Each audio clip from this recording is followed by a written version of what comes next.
Very good morning class ninth. How are you all? I hope सभी बच्चे बहुत अच्छे होंगे।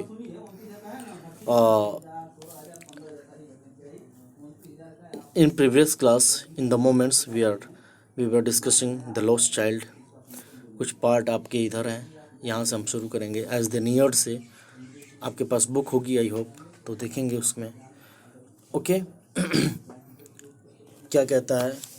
As the neared the village, fair चल रहा है। बच्चा जो है अपने पेरेंट्स के साथ मेला देखने जा रहा है, तो उसमें क्या क्या चीज़ें हो रही हैं उसको हम देखेंगे। As the neared the village the child could see many other footpaths full of throngs. पहले इंग्लिश को आप देख लेंगे, फिर इसके बाद मैं हिंदी में उसको ट्रांसलेट कर दूंगा। ठीक है, आप देखेंगे और जहाँ चीज़ें क्लियर नहीं हों मुझे कमेंट करके बता दिया करिएगा। तो ध्यान से सुनेंगे अच्छे से, तभी आपका ये क्लियर होगा। चलिए। As they neared the village, the child could see many other footpaths full of throngs converging up. ठीक है,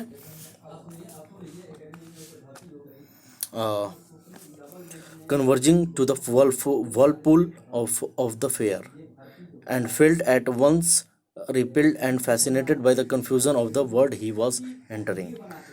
तो इसमें कह रहा है कि जैसे ही वे गांव के पास पहुंचे, बालक कई अन्य पैदल मार्ग देख सकता था। ठीक है, पैदल मार्ग मतलब फुटपाथ फुल ऑफ थ्रॉन्ग्स देख सकता है, जो कि थ्रॉन्ग्स मीन्स होता है जो लोगों की भीड़ से भरा हुआ था। ठीक है, तो कह रहा है कि जैसे ही वे गांव के पास पहुंचे, बालक कई अन्य पैदल मार्ग देख सकता था जो कि लोगों की भीड़ से भरे हुए थे और जो मेले के केंद्र में केंद्रित हो रहे थे। उसने एकदम पीछे की ओर झटका महसूस किया और उस संसार की हड़बड़ाहट द्वारा खींचा चला गया जिसमें वह प्रवेश कर रहा था। ठीक है, उसके बाद कह रहा है कि a sweet meat seller hawked gulab jamun, rasgulla, barfi, jalebi at the corner of the, ध्यान देंगे। ठीक है, कह रहा है कि sweet and sellers hawked gulab jamun, rasgulla, barfi, jalebi at the corner of the entrance and a crowd pressed around his counter. ठीक है, at the foot and architecture of many coloured sweets decorated with leaves of silver and gold. The child stared open-eyed and his mouth watered for the burfi that was his favorite sweet. I want that burfi, he slowly murmured, but he half knew as he begged that his plea would not be heeded because his parents would say he was greedy.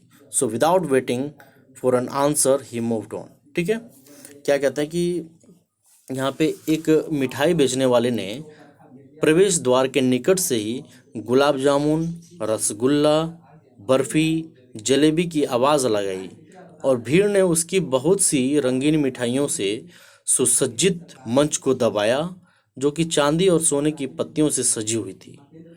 बालक ने अपनी गिद्ध दृष्टि से उन्हें घूरा और बर्फी के लिए उसके मुंह में पानी भराया। वह धीरे से बुलबुदाया, मुझे बर्फी चाहिए। वह इस बात से थोड़ा पहले ही परिचित था कि जैसे उसने बर्फी की मांग की, उसकी प्रार्थना स्वीकार नहीं हो जाएगी क्योंकि वे माता पिता कहेंगे कि वह लालची है। अतः जवाब की प्रतीक्षा किए बिना ही वह आगे बढ़ गया। ठीक है, उसके बाद कहते हैं कि अ फ्लावर सेलर हॉक्ड। ठीक है बच्चों, अ flower seller hawked a garland of gulmohar. The child seemed irresistibly drawn. He went towards the basket where the flowers lay heaped and half murmured. ठीक है, half murmured, I want that garland, but he well known his parents would refuse to buy him those flowers because they would say that they were cheap. So without waiting for an answer, he moved on. ठीक है, वो move कर दिया। तो इसमें पढ़ेंगे क्या कह रहा है कि अ फ्लावर सेल हास्ट, एक फूल बेचने वाले ने आवाज़ लगाई, गुलमोहर की माला, गुलमोहर की माला। बालक बिना रुके उस तरफ खींचा प्रतीत होता था। वह उस टोकरी की ओर गया जिसमें फूलों का ढेर रखा था तथा धीरे से बुदबुदाया, मैं वह माला चाहता हूँ। किंतु वह इस बात से भली भांति अवगत था कि उसके माता पिता उसे वह लेकर देने से इनकार कर देंगे, क्योंकि वे कहेंगे कि वे वस्तुएं बहुत घटिया हैं। अतः बिना जवाब की प्रतीक्षा किए वह आगे बढ़ गया। ठीक है, आगे कहता है कि a man stood holding a pole with yellow, red, green and purple balloons flying from it. The child, ठीक है, the child was simply carried away by the rainbow glory of their silken colors, and he was filled with an overwhelming desire to possess them all. But he well knew his parents would never buy him the balloons because they would say he was too old to play with such toys. So he worked on father. ठीक है, on father. क्या कह रहा है कि एक व्यक्ति एक छड़ी से a man stood holding a pole with yellow, हाँ, एक व्यक्ति एक छड़ी से बंधे पीले, लाल, हरे तथा बैंगनी रंग के लहराते हुए गुब्बारे लेकर खड़ा था। उन गुब्बारों की इंद्रधनुषीय शान ने उसे अपनी ओर आकर्षित किया, जो कि अपनी चांदनी रंग में था, और वह उत्सुकतापूर्वक उन सभी को प्राप्त करने का इच्छुक था।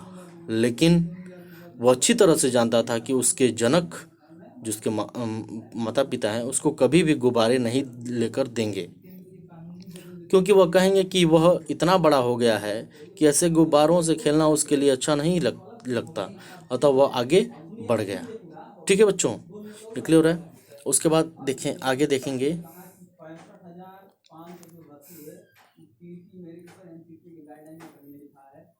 A snake charmer stood playing a flute to a snake, which coiled itself in a basket, its head raised in a graceful bend like the neck of a swan, while the music stole, देख रहे हैं ना, while the music stole into its invisible ears like the gentle rippling of an invisible waterfall. The child went towards the snake charmer, but knowing his parents had forbidden him to hear such coarse music as the snake charmer played, he proceeded farther. है ना, तो एक snake charmer stood playing a flute, एक सपेरा एक सांप के लिए बांसुरी बजा रहा था, जो कि कुंडली मारकर पिटारी में बैठा हुआ था। इसका सिर सुंदर रूप में एक बतख की गर्दन, स्वान मीन्स हंस होता है, ठीक है, हंस की गर्दन की तरह उठा हुआ था, जबकि बांसुरी की न देखी जाने वाली ध्वनि एक अदृश्य झरने के जल के समान थी। बालक सपेरी की तरफ गया, वह जानते हुए भी कि उसके माता पिता ने उसे ऐसे साधारण संगीत को सुनने के लिए भी मना किया हुआ है जैसे कि सपेरा बजाता है, और वह आगे बढ़ गया। है ना, क्लियर है। उसके बाद कहता है कि there was round about in full swing, men, women and children carried out in a whirling motion, shrieked and cried with dizzy laughter. The child watched them intentionally, and then he made a bold request, I want to go on the roundabout, please, father, mother. ठीक है, कहता है कि वहाँ मेले में झूला पूरे जोरों पर था। पुरुष, स्त्रियां और बच्चे तेजी से चिल्लाते हुए झूलने के आनंद उठा रहे थे। बच्चे ने माता पिता की तरफ जानबूझकर देखा तथा उसने एक दृढ़ इच्छा प्रकट की कि मैं मेले का झूला झूलना चाहता हूँ। आदरणीय माता पिता जी, कहना ना, प्लीज़ कृपया मम्मी पापा। ठीक है, तो आई होप कि ये क्लियर हो गया होगा। इसके बाद हम नेक्स्ट क्लास में आगे की स्टोरी पढ़ेंगे। इतना आप लोग समझें, और जो भी वर्ड मीनिंग्स आपको टफ लगे मुझे कमेंट करके या फिर वॉइस मैसेज करके मुझे बता दें। Okay, so that's all for today's class. Thank you.